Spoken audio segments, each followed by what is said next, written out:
Yo, what is good? My anime people, what is good, yo? I don't know how this fight's gonna end out with me, because I'm playing it as we talk, but I honestly want to hear how you guys are feeling about this week's episode of Rick and Morty, as I have posted on Twitter. And if you don't follow me on Twitter, what are you doing? I think I'm done with Rick and Morty. I think I'm quitting. Throwing in the towel, guys. It's been a really cool ride, and yeah, thank you. Goodbye. This episode, not only was it hilarious, but it just goes to show how much of a dark humor I appreciate. So it's kind of a reflection on myself, on the things I like, So, with that being said, having Morty go through this all life-changing stuff to come to find out that he can't even really take it back or even experience it again because of the things that have happened afterwards. We see not only does he live a life where he dates someone who clearly might have been better than Jessica for him, because I never see him in this little moments like of him looking at Jessica or talking to her while being with her. So it seems like he has found a pretty good person to be with. But then he goes and has Rick, not really do what Rick wants to do.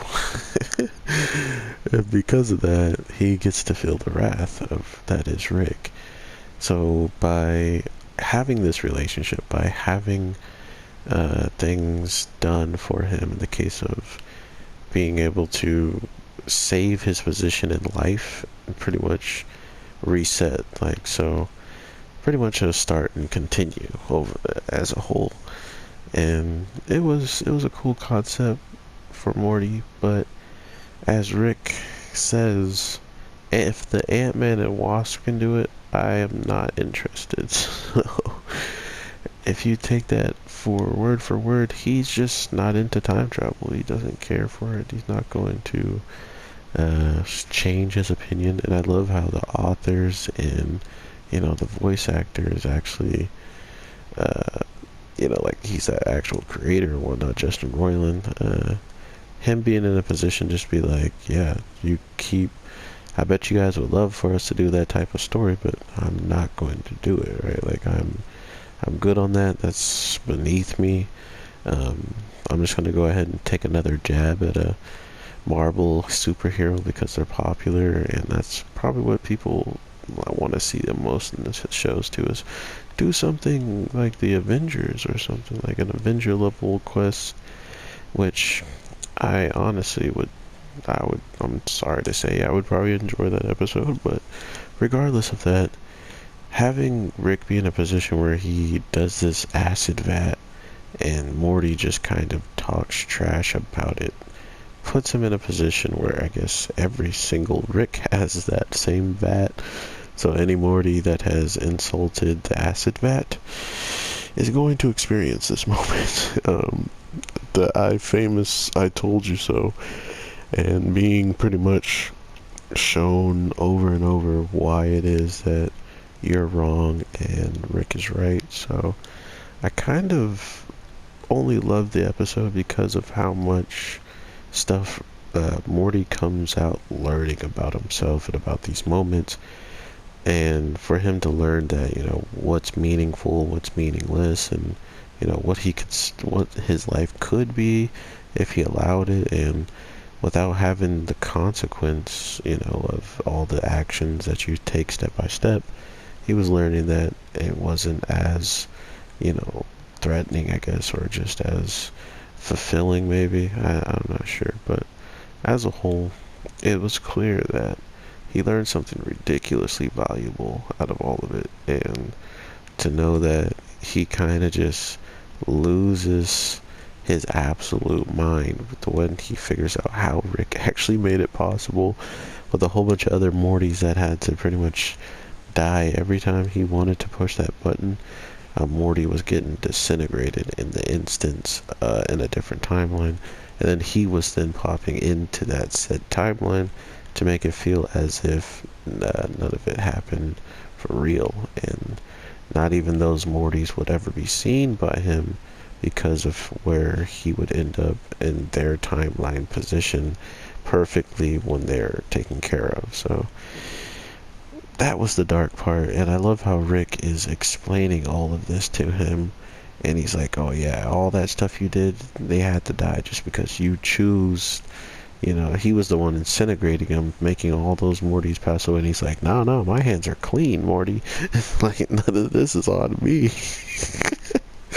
Like, he was driving the worst point home forever in this episode, and not only did it feel like it wasn't going to stop, it literally led all the way back up to the beginning of the show with the acid vat that was actually really trash. It was a dumb idea. Float bones up and let the bones pretty much you know, make it seem like you died and they leave you alone. But not only has that been done in a lot of like different movies, or not movies, but you know, just certain types of shows and stuff like that, people's grand ideas are usually the simpler ones.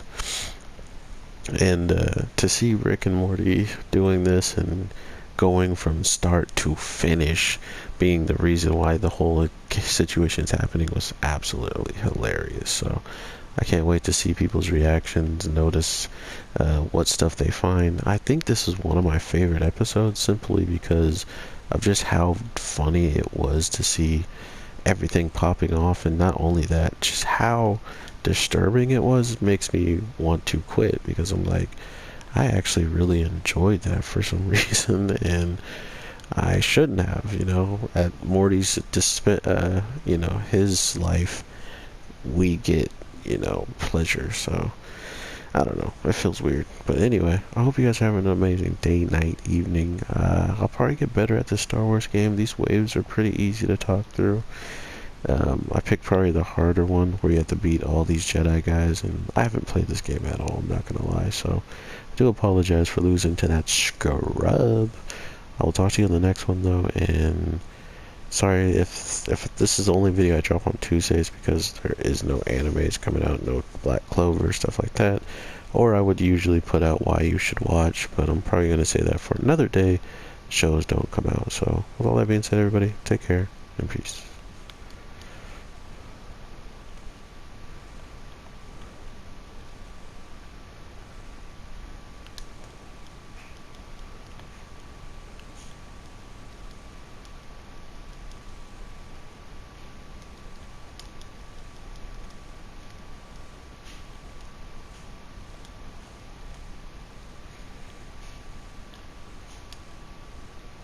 No.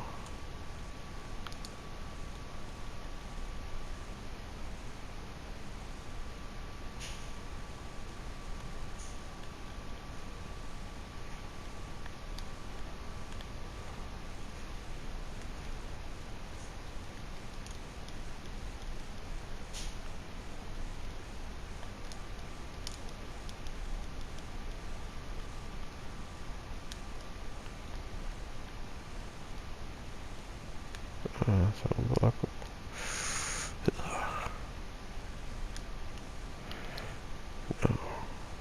oh, I'm out of the force. I'm out of the force. No. No. Ooh.